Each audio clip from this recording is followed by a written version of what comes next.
Bismillahirrahmanirrahim. Assalamu alaikum. Welcome to my YouTube channel. Please subscribe my channel. मैं गांव में 1-2 दिन रहा बगैर बताए। मैंने छुट्टी भी कर ली। जैसे ही तीसरे दिन मैं गांव से निकल कर शहर गया तो मुझे डर भी लग रहा था। फिर वही हुआ जिसका मुझे डर था। अगले दिन मैं बंगले पर गया। उस शख्स ने मुझे गालियां देकर वहां से निकाल दिया। मुझे उस मैडम से भी इस उम्मीद थी जिसने मुझे हर हाल में सहारा देने का वादा किया था। मैं फ़ौरन से वहाँ पहुँचा। वो मुझसे बहुत गर्मजोशी से मिली। बोली, शुक्र है तुम आए हो। मैं तो तुमको वैसे भी याद कर रही थी। मैं इस बात को समझा नहीं। क्या मतलब, आप मुझे क्यों याद करेंगी? मेरी बात पर वो हंस पड़ी। अरे भाई, मुझे अब तुम्हारी ज़रूरत है तो मेरे घर में नौकरी कर लो। मैंने मालकिन से कहा, मुझे भी आपकी नौकरी की शदीद ज़रूरत है क्योंकि मेरे घर में फाकों की नौबत होती है अक्सर, और मुझे मालिक ने नौकरी से निकाल दिया है। इसका कहना है तुम ज़मीर परस्त हो। बस इसी वजह से मैं वो नौकरी छोड़कर आ गया। सोचा आपसे एक बार पूछ लूँ, अगर आपके पास कोई काम है तो मुझे दे दीजिएगा। वो भी खुश हो गई। कहने लगी, मैं यहाँ अकेली रहती हूँ। मेरे दादा अमेरिका में होते हैं। इस बंगले की इकलौती वारिस हूँ।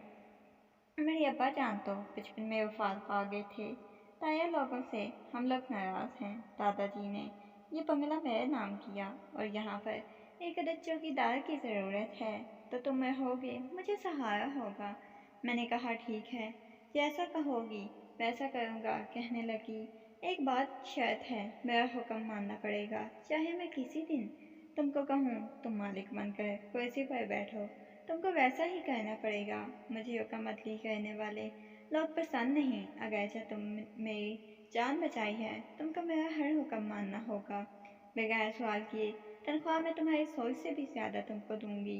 मैं इसकी बात सुनकर हैरान हो गया। मैंने आज तक ऐसी कोई औरत नहीं देखी थी जो इतनी ज़्यादा तनख्वाह लेने के काबिल हो। इस लड़की ने मुझे 1000 रुपये तनख्वाह पर रख लिया। कल से मैं काम पर आना चाहता था। 20,000 तनख्वाह थी। वो बोली, तुम आज से ही काम शुरू कर दो। मैंने कहा, मेरे पास यूनिफॉर्म नहीं है। कहने लगी, तुम जाओ, माली बाबा तुम्हें यूनिफॉर्म भी दे देंगे, इसकी फ़िक्र तुम्हें नहीं है। खैर, मैं तो काम की नीयत से ही आया था।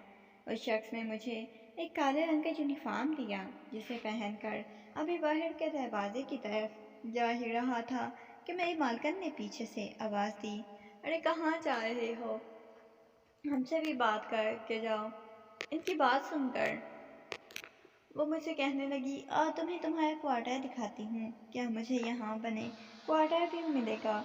मैंने हैरानगी से पूछा, तो क्या तुम मार्क जबीन के घर नौकरी करो और तुमको रहने के लिए जगह भी ना मिले? ऐसा मुमकिन नहीं है। बस बदले में तुम्हें मेरी हर बात मानना होगी। वो बार बार यही बात कहती तो मैं सोचने पर मजबूर होता कि न जाने ऐसी भी कौन सी बात है जो मुझे मानना पड़ेगी। खैर, मैंने इसे हर बात मानने की हामी भर ली। अब वो मुझे अपने कमरे में ले आई। बोली, ये मेरा कमरा है, तुम इसे अच्छी तरह देख लो, बल्कि यहीं आराम कर लो, तुम्हें शाम को उठा दूंगी। मुझे ये बात अजीब लगी। उसकी हुक्मतली नहीं करना चाहता था। मैंने अपने जूते उतारे और वहीं सोने के लिए लेट गया। वो कमरा बंद करके चली गई। जब मेरी आँख खुली तो ये शाम का वक्त हो चुका था। कमरे में पहली बार एसी वाले कमरे में सोया था। मुझे बहुत अजीब लग रहा था इस नौकरी की।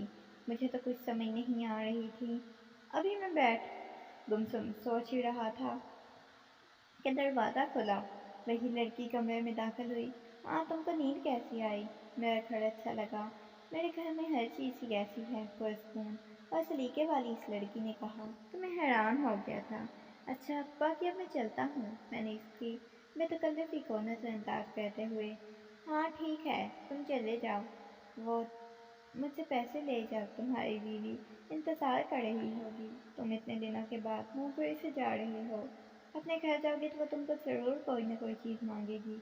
मैं समझ गया था वो शायद ये जानना चाहती थी मैं शादीशुदा हूँ या नहीं। मैंने मना कर दिया, जी नहीं, मेरी कोई बीवी नहीं है। मेरी बात पर वो हंस पड़ी। अच्छा, कल आना। मैं वहाँ से निकल गया। मेरे दिल में عجیب و غریب خیالات آ رہے تھے۔ ایک پڑھی لکھی لڑکی کسی بڑے بنگلے کے رہائشی عورت نے ایک نوکر سے شادی کر لی۔ خیر ایسی باتیں میرے دماغ کو خراب کر رہی تھی، پر میں نے خود کو ان خوش فہمیوں پر سے نکالا، گھر آ گیا۔ ماں سے کہا آپ ہی شہر چلو۔ میرا گاؤں یہاں سے 3-4 گھنٹے پر دور تھا، اگرچہ گاؤں جانا فی الحال ممکن نہیں تھا۔ میں اپنی خوشی میں چلا گیا۔ میں نے گھر جا کر اماں کو بتایا تو مجھے 20,000 کی نوکری ملی ہے، اب میں وہاں آپ کو بھی لے جاؤں گا، کیونکہ کھانے پینے کا مسئلہ بھی نہیں ہوگا۔ مالکن بہت رحم دل ہے۔ میری بات سن کر اماں خوشی سے پھولے نہ سمائیں۔ اگلے دن اماں کو لے کر شہر آیا۔ مجھے لگا تھا شاید اب میری نوکری صرف اور صرف مالکن کی حفاظت کرنا ہے اور گھر کے کام اماں کر دیا کریں گی، پر یہاں آ کر اور ہی معاملات ہوئے۔ اماں تو خیر سارے دن کوارٹر میں ہی رہتی، وہ بڑے لوگوں کے سامنے جانے سے بھی بیٹھتی تھی۔ میں اپنا یونیفارم پہن کر فائر گیٹ پر جا کھڑا ہوا، پورا دن باہر کھڑا رہا، کبھی چھاؤں میں آرام بھی کرتا۔ شام ہوئی تو مالکن دروازے کی طرف آئی، بولی اصغر تم یہیں کھڑے ہو، مجھے ابھی شاپنگ کے لیے جانا ہے، میرے ساتھ چلو۔ مالکن آپ گاڑی میں بیٹھیں۔ ارے تم ایسے کیسے آگے بیٹھو گے، میں پیچھے بیٹھوں گی۔ اچھا تمہیں ڈرائیور کے ساتھ بیٹھ دیا، اور یوں گاڑی چلنے لگی۔ کافی دیر کے بعد ہم شاپنگ مال میں پہنچے تو بولی اب تم پہلے اترو گے، میں تمہارے پیچھے آؤں گی۔ اس کی بات سن کر مجھے بڑی حیرت ہوئی۔ میری گن اپنے ڈرائیور کو دے دی اور یہ ڈرائیور ایک سیکیورٹی گارڈ بن گئے۔ مالکن ہم دونوں کے پیچھے آنے لگی۔ میں اس کے ساتھ شاپنگ مال میں داخل ہوا، انہوں نے شاپنگ کی، پھر ہم لوگ گھر آ گئے۔ راستے میں مجھے مالکن نے کہا گھر چل کر تم سے کچھ بات کرنی ہے۔ بگلے میں پہنچتے ہی مالکن نے مجھے اپنے کمرے میں بلا لیا۔ میں تمہارے لیے ایک تحفہ لائی ہوں۔ میں حیران تھا، آخر یہ کیا تحفہ ہے جس کے لیے انہوں نے مجھے اپنے کمرے میں خاص طور پر بلایا ہے؟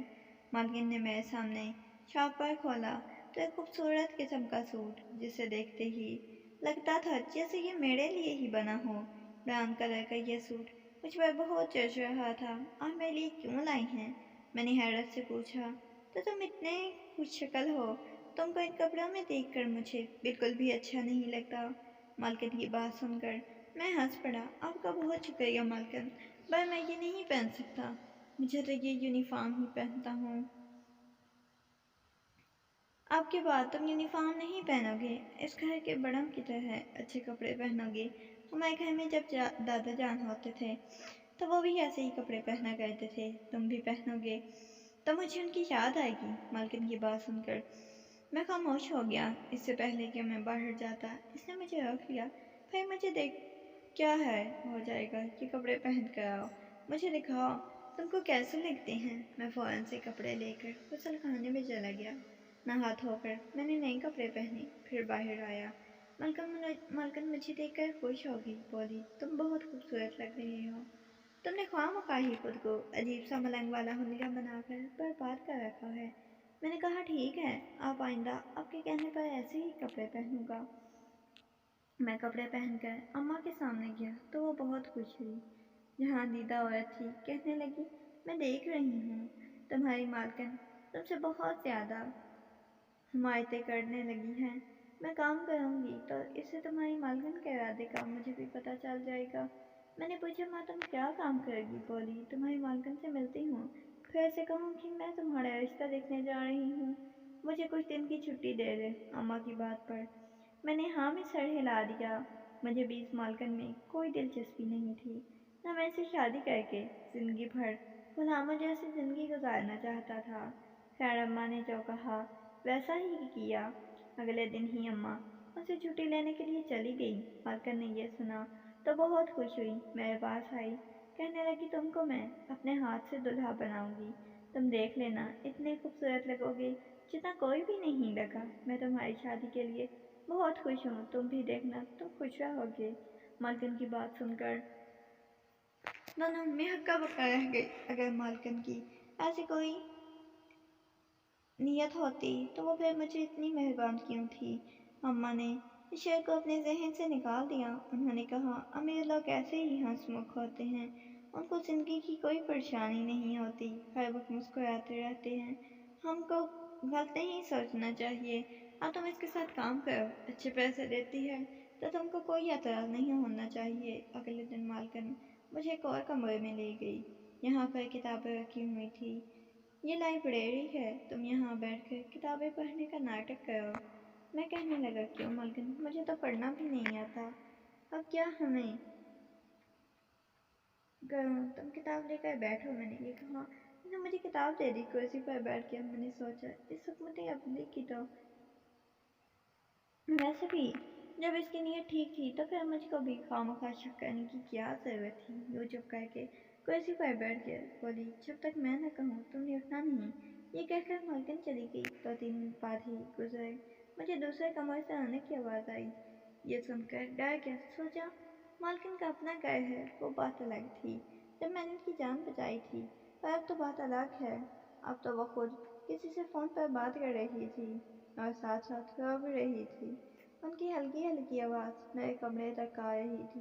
मैं अपनी कुर्सी पर बैठा हुआ था। मजबूरन थोड़ी देर बाद रोने की आवाज़ आना बंद हो गई। मालकिन मेरे कमरे में आई। बोली, चलो भाई, अब तुम जाओ, मैं ठीक हूँ।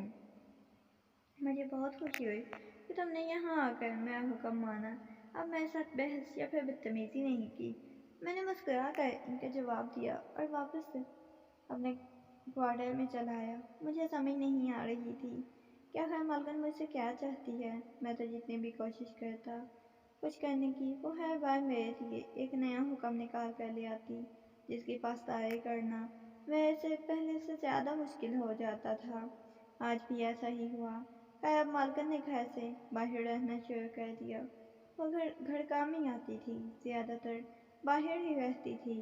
अब भी उसके पास जाता तो मुझे ढेरों पैसे देती।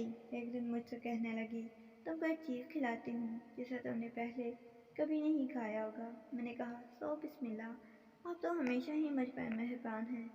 बोली, तुम चलो मेरे कमरे में, तुमको मैं अंडा खिलाती हूँ। मैं हैरान हो गया। सच कह रही थी। तुम देखना, तुमको खाकर ऐसा सुकून होगा जैसा तुमने ज़िंदगी में कोई और चीज़ नहीं खाओगी। मैं हैरान हो गया। ऐसा भी कौन सा अंडा है मालकिन ने भुना हुआ अंडा प्लेट में डाल कर दिया। मैं हैरान था। मालकिन ने आज खाना खुद बनाया है। खैर, मैंने अंडा बड़े शौक से खाया, मगर अंडा खाने के बाद ही मेरा सर चकराने लग गया। नींद आ गई। मैं वहीं बिस्तर पर लेट गया। मैंने उठने की बहुत कोशिश की, ऐसा नहीं कर सका। काफ़ी देर गुजर गई। जब मेरी आँख खुली, कमरे के अंदर अंधेरा था। उठकर बाहर गया तो कमरा खाली था। मुझे बड़ी परेशानी हुई। बाहर आया तो मालकिन भी घर पर कहीं नजर नहीं आ रही थी। अम्मा के पास गया तो बोली कि वो बाहर गई है, और अम्मा मालकिन के बारे में ही बातें कर रहे थे। वो बाजार से वापस आ गई। इनके हाथ में बहुत सारी चीज़ें थी और एक बैग था, जैसे आप टेची कैश कह सकते हैं। खैर, मालकिन ने मुझे वो सारा सामान एक गाड़ी में रखने का कहा। उनकी गाड़ी काफ़ी बड़ी थी। मालकिन बहुत खुश लग रही थी। मुझे घर की चाबियां वगैरह देकर वो घर से चली गई। हम तो समझे थे 2-3 दिन अपनी किसी सहेली के पास गई होंगी, पर 2-3 दिन से हफ्ता गुजर गया। मालकिन घर न आई तो हमें परेशानी हुई। पला कर करते करते 6 महीने गुजर गए। हम लोग अब मोहल्ले में रहते थे। लोग हमसे पूछने लगे, तुम्हारी मालकिन कहाँ गई है? पास लोग तो हम पर शक करने लगे, कहीं हमने उसे कोई नुकसान तो नहीं पहुंचा दिया। एक बार पुलिस भी आई, इनको कोई सबूत ना मिला तो वो वापस चली गई, और कोई अपडेट वगैरह भी दर्ज नहीं करवाई गई थी। तकरीबन 1 साल बाद इस बंगले पर दस्तक हुई। मैंने दरवाज़ा खोला। सामने एक बूढ़ा सा आदमी खड़ा हुआ था। कहने लगे, बाबा जी, मैं मार्क का दादा हूँ। मैंने इज्जत से घर में ले आया। कहने लगे, बेटा, क्या तुम मार्क के शौहर हो? मैंने कहा, जी नहीं, उन्होंने मुझे नौकरी पर रखा हुआ है। मुझे पक्का शक था ऐसा ही होगा। बूढ़ा आदमी परेशान होते हुए बोला, ये मैं समझा नहीं। बस बेटा, मैं तुम्हें क्या बताऊँ, बाज़ औक़ात ऐसी बातें हो जाती हैं कि इंसान खुद शर्मिंदा हो जाता है। अब तुम्हें क्या बताऊँ, मेरी बेटी को क्या ज़रूरत थी बैरून मुल्क एक फ़िरंगी से ये कहने की कि इसका शौहर इस पर जुल्म करता है। वो इसको तुम्हारी तस्वीर और वीडियोज़ भेजती रहती। वो बहुत परेशान है क्योंकि उसका शौहर उस पर जुल्म करता है। तुम जानते तो हो, अंग्रेज़ इन बातों पर पहले से ही गर्विदा हैं।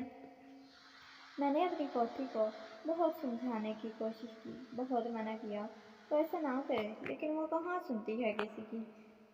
अब वो अमेरिका चली गई है, अल्लाह उसको हदायत दे, या फिर उसको ज़माने की ठोकर खुद ही इसे खा देंगी और वो घर वापस आ जाएगी। बूढ़े बाबा की बात सुनकर मैं बड़ा परेशान हुआ। जब इंसान की माँ ना हो तो इंसान ऐसे ही भटकता है, खासकर औरत की तरबियत ना हो तो पूरे ख़ानदान के लिए ख़तरनाक बन जाती है। बाबा जी ने हमारे अखलाक से मुतासर होकर हमें रहने की इजाज़त दी हमें रहने की वहाँ इजाज़त दे दी। उसके बाद उन्होंने हमसे कोई बात ना की। मैं उनकी खिदमत करता, वो मुझे बेटा कहते और मेरी वालदा जान को अब उनको अब्बा जी कहती। अब हम सोच रहे हैं हमारा सारा ख़ानदान ही इस बंगले में आबाद हो जाए, क्योंकि बाबा जी का कोई वारिस नहीं है और जो इनकी है वो इनसे नाराज़ है।